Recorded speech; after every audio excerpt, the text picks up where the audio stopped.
नमस्कार, खबरें जारी न्यूज 24 पर मैं हूं आपके साथ मकसूद खान। लोकसभा चुनावों से ऐन पहले बिहार की सियासत में नीतीश कुमार ने अपनी फेवरेट दल बदल की चाल चलने का मन बनाया तो नीतीश की ढाई चाल पर बिहार सरकार और इंडिया गठबंधन में साथी पार्टी लालू और तेजस्वी की आरजेडी ने सीधा हमला बोल दिया। बिहार के डिप्टी सीएम तेजस्वी यादव ने यह साफ ऐलान कर दिया कि बिहार में खेल अभी बाकी है और बिहार की राजनीति के लिए आने वाले 24 घंटे बेहद अहम हैं।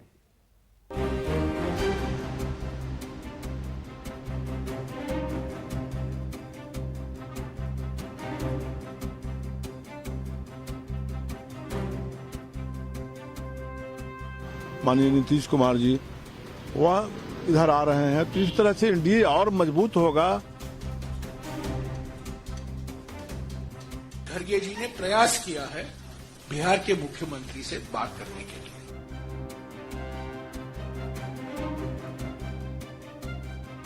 तो मुझे तो कहीं नहीं दिखता है कि इसमें कोई दरार कोई रार कुछ है और अंततः मुखिया तो नीतीश जी हैं।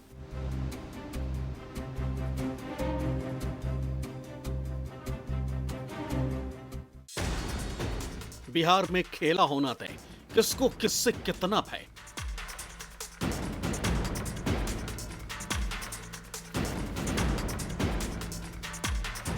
नीतीश बनाम लालू की जंग, कांग्रेस से नीतीश हुए तंग।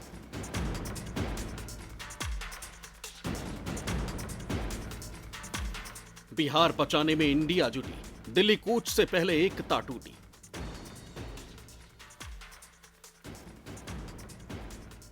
देश जीतने की उम्मीद बांधे निकले नीतीश कुमार ने बिहार को असमंजस की स्थिति में ला दिया है।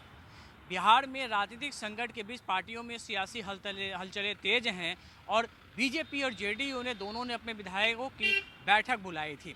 इस बीच जेडीयू के विधानसभा को भंग करने और विधानसभा का चुनाव लोकसभा चुनाव के साथ कराने की मांग को बीजेपी के आलाकमान ने नकार दिया है और अब देश जीतने में और देश की विपक्षी पार्टियों को दिल्ली जीतने की उम्मीद बनाए बैठे लोग बिहार में ही उलझ कर रह गए हैं। पिछले 48 घंटों के दौरान बिहार में जेडीयू और आरजेडी के बीच की तल्खी का असर शनिवार को भी देखने को मिला। नीतीश की बगावत को देखते हुए लालू ने एक बार फिर कमान संभाली और बिहार सरकार में नीतीश का साथ देने वाली आरजेडी ने एक के बाद एक 2 मीटिंग बुला ली। पटना में आरजेडी की बैठक खत्म हुई तो डिप्टी सीएम तेजस्वी की जुबान से भी नीतीश को लेकर बयान सामने आया। तेजस्वी यादव कैमरे के सामने तो नहीं आए, लेकिन तेजस्वी की बात खबरों की सुर्खियां बन गई। तेजस्वी यादव ने साफ शब्दों में कहा कि बिहार में खेल अभी बाकी है। सीएम नीतीश कुमार हमेशा आदरणीय थे और अब भी हैं। मुख्यमंत्री मेरे साथ मंच पर बैठते थे और पूछते थे 2005 से पहले बिहार में क्या था। मैंने कभी प्रतिक्रिया नहीं दी। अब अधिक लोग हमारे साथ हैं। जो काम 2 दशकों में नहीं हुआ वो हमने कम समय में कर दिखाया। चाहे वो नौकरी हो, जाति जनगणना हो, आरक्षण बढ़ाना हो। महागठबंधन में आरजेडी के सहयोगी दलों ने हमेशा मुख्यमंत्री नीतीश कुमार का सम्मान किया, लेकिन कई चीजें उनके नियंत्रण में नहीं। बिहार की राजनीति में नीतीश कुमार की चाल पर आरजेडी भले ही एक्शन में हो, लेकिन लालू एंड टीम पूरे मुद्दे पर बहुत संभल कर खेल रही। आरजेडी बिहार की राजनीति पर लालू के फैसले को सर्वोपरि बता रही है, तो वहीं विपक्षी महागठबंधन को लेकर आरजेडी नीतीश को भी पाले में रखने की पूरी कोशिश में है। हमारे पूरे विधानमंडल दल की बैठक थी। राष्ट्रीय अध्यक्ष लालू प्रसाद जी भी थे, डिप्टी सीएम साहब थे, प्रदेश अध्यक्ष जी थे, राष्ट्रीय प्रधान महासचिव थे और एक विधायक और विधान पार्षद। बैठक में समकालीन राजनीति में जो चल रहा है हर मुद्दे पे चर्चा हुई, चाहे राष्ट्रीय मुद्दे हो या राज्य के मुद्दे हो। उसके बाद चर्चा के पश्चात बैठक में सीधे तौर पे हमारे राष्ट्रीय अध्यक्ष को अधिकृत किया गया है और राष्ट्र तमाम विकल्प जो देश और दुनिया में है उसके संदर्भ में राष्ट्रीय अध्यक्ष हमारे लालू प्रसाद जी को सब लोगों ने हाथ उठाकर अधिकृत किया। आज कल जो भी निर्णय आप संदर्भ में होगा उसके लिए उन्हें अधिकृत किया गया। बिहार मतलब चर्चा का विषय पूरे देश में अच्छे कारणों से, तो मुझे तो कहीं नहीं दिखता है कि इसमें कोई दरार कोई रार कुछ है और अंततः मुखिया तो नीतीश जी हैं।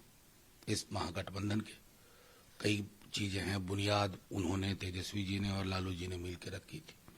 उस बुनियाद की ईंट थी कि मोदी जी की जो घृणा और नफरत की राजनीति है, उसके मुकाबले एक लोकोन्मुख राजनीति की पौध लगाई जाए। वो लगा दी, वो फूल रहा है। वहीं बिहार के सत्ता को काबू करने के लिए लालू प्रसाद यादव ने अपने तजुर्बे को हथियार बनाते हुए आरजेडी के सभी विधायकों को पटना में ही रहने का निर्देश दिया है। लालू यादव ने कहा कि उनके विधायक किसी भी स्थिति के लिए तैयार रहें। लालू यादव ने अपने सभी विधायकों से कहा कि वो अपना फोन बंद ना करें। खबरों के मुताबिक शुक्रवार देर शाम लालू प्रसाद यादव ने नीतीश कुमार को 5 बार फोन किया, लेकिन नीतीश कुमार ने लालू यादव से फोन पर बात नहीं की। इसके बाद आरजेडी खेमा अपनी रणनीति बनाने में जुट गया। राय ली गई, हम लोग राष्ट्रीय अध्यक्ष जो भी किया गया, गठबंधन किया गया, वो राष्ट्रीय अध्यक्ष ने किया है, इसलिए हम लोग सारे राष्ट्रीय अध्यक्ष पर दे दिए। राष्ट्रीय अध्यक्ष जो भी करेंगे राष्ट्रीय अध्यक्ष करेंगे। लोकसभा को चुनाव को लेकर के चर्चा हुआ, उस पर एकजुटता की बात हुई और कोई भी राष्ट्रीय अध्यक्ष जी निर्णय लेंगे। लेकिन बैठक में यह डिसीजन हुआ कि राष्ट्रीय अध्यक्ष जो भी डिसीजन लेंगे हम लोगों ने सुपुर्द कर दिया राष्ट्रीय अध्यक्ष को। बिहार में नीतीश और लालू के बीच तल्खी की तस्वीर बक्सर में भी दिखी, जहां आपदा विभाग के कार्यक्रम में आपदा विभाग की बुकलेट से आरजेडी कोटे के मंत्री मोहम्मद शहनवाज की तस्वीर गायब दिखी। 26 जनवरी को भी जेडीयू और आरजेडी के बीच खाली कुर्सियों की दूरी नजर आई थी और अब नीतीश खेमे की तरफ से लालू पर हमले तेज हो गए। बिहार की राजनीति में टकराव का आलम यह है कि नीतीश के नेता लालू पर गंभीर आरोप लगाने से भी नहीं चूक रहे। राजद नेतृत्व बेचैन है। बेचैनी का कारण साफ है कि चूंकि इन लोगों की आदत में शुमार रहा है नौकरी के बदले जमीन लेने का, तो 2,15,000 शिक्षकों की बहाली जो तय सीमा में माननीय नीतीश कुमार जी के नेतृत्व में हुआ, जिसमें न पदस्थापन में चल पाया न नौकरी देने में चल पाया, तो स्वाभाविक है अनर्गल प्रलाप कर रहे हैं। अनर्गल प्रलाप पर रोक लगाइए, वरना अंजाम इसका राजनीति में बेहतर नहीं होगा। वहीं जेडीयू के सीनियर नेता केसी त्यागी ने नीतीश के पाला बदलने की खबरों को पुख्ता करते हुए इंडिया गठबंधन के टूट का ऐलान तक कर दिया और विपक्षी एकता में दरार का इल्जाम कांग्रेस के मत्थे मार दिया। इंडिया गठबंधन टूट के कगार पर है। जिस मेहनत से, जिन इरादों से नीतीश कुमार ने इसको संगठित किया था, कांग्रेस पार्टी के गैर जिम्मेदाराना और अड़ियल रवैये ने इसको तार तार कर दिया है। पंजाब में अकाली दल और बीजेपी के साथ आने की संभावना बढ़ी है और कांग्रेस और आम आदमी के बीच झगड़े की भी संभावना बढ़ी है। कांग्रेस से नीतीश की नाराजगी पर खबर तो यहां तक है कि कांग्रेस अध्यक्ष मल्लिकार्जुन खड़गे ने भी नीतीश कुमार से बात करने की कोशिश की थी, लेकिन नीतीश से बात नहीं हुई।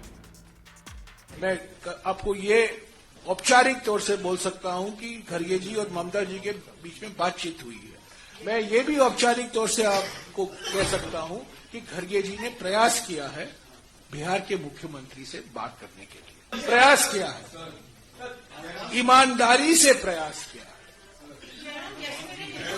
और एक बार नहीं 2-3 बार प्रयास किया। बिहार के मुख्यमंत्री व्यस्त हैं, तो यहां वहां मीटिंग है।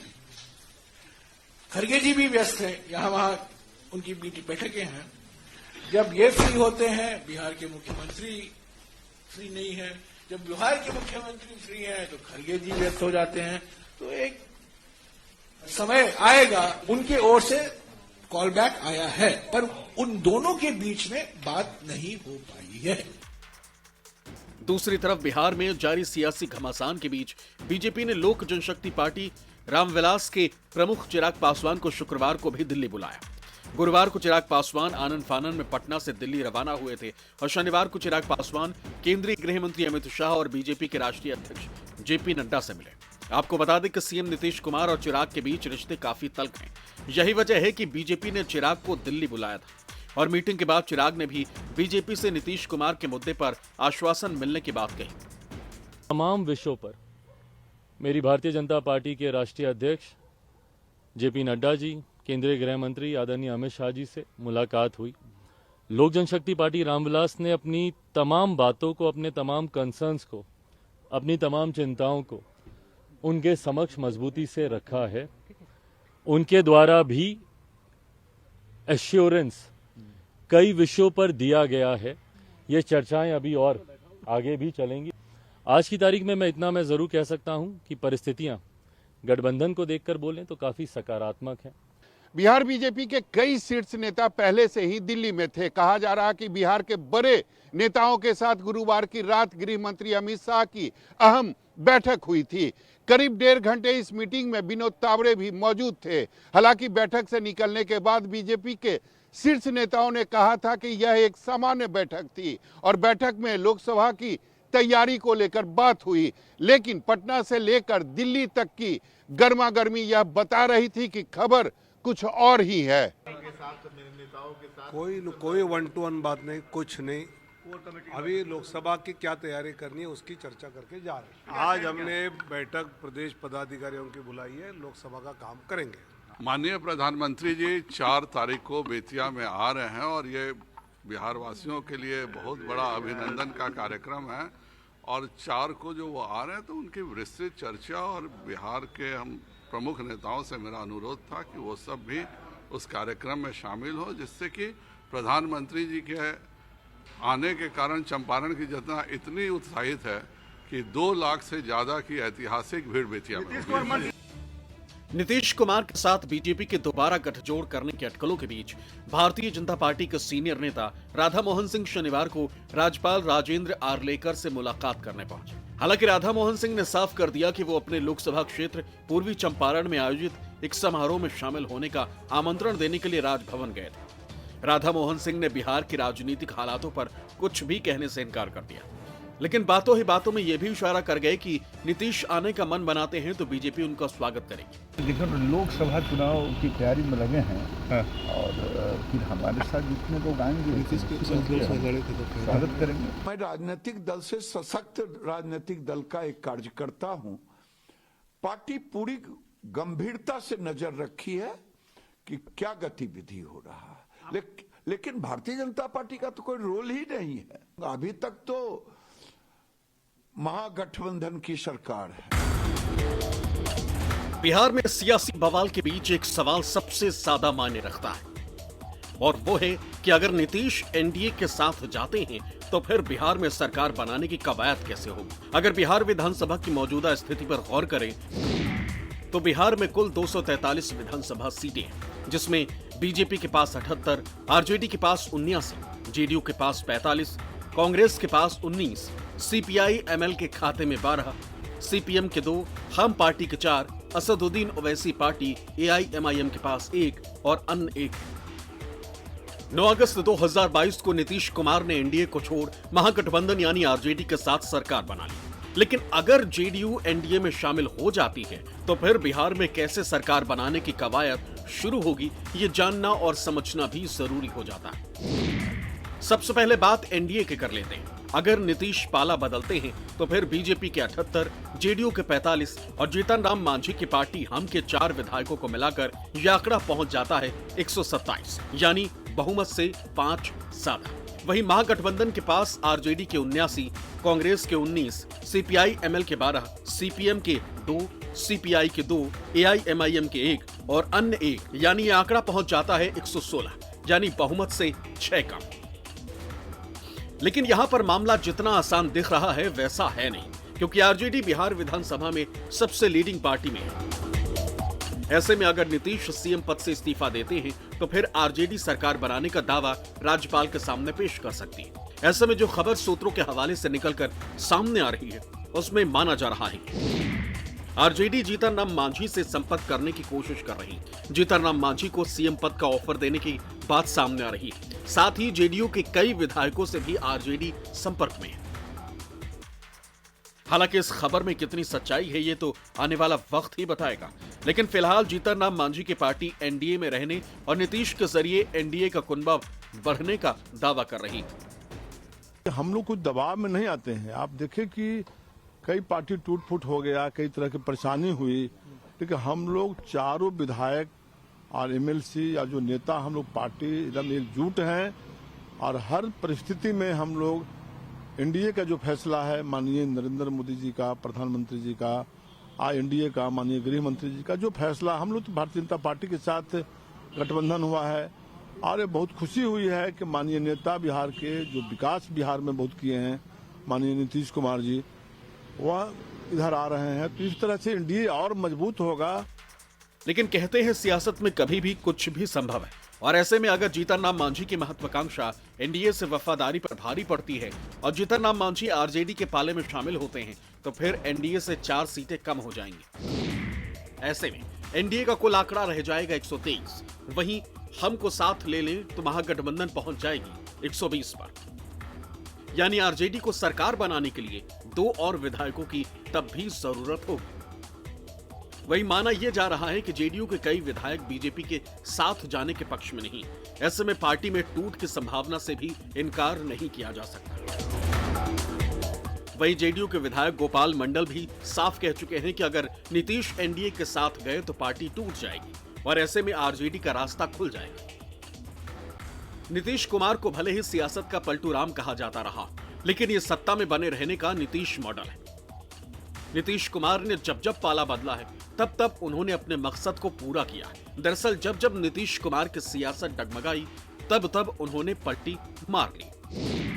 सबसे पहले साल 1994 में जनता दल को झटका देकर समता पार्टी के साथ चले गए। फिर 2015 में एनडीए का साथ छोड़कर महागठबंधन में शामिल हो गए। लेकिन फिर 2017 में बिल्कुल सोची समझी रणनीति के तहत नीतीश ने इस्तीफा दे दिया और बीजेपी ने मध्यावधि चुनाव से इनकार करते हुए नीतीश कुमार को सपोर्ट किया और वो फिर सीएम बने। सत्ता पलट का ये खेल महज 15 घंटे के भीतर खेला गया।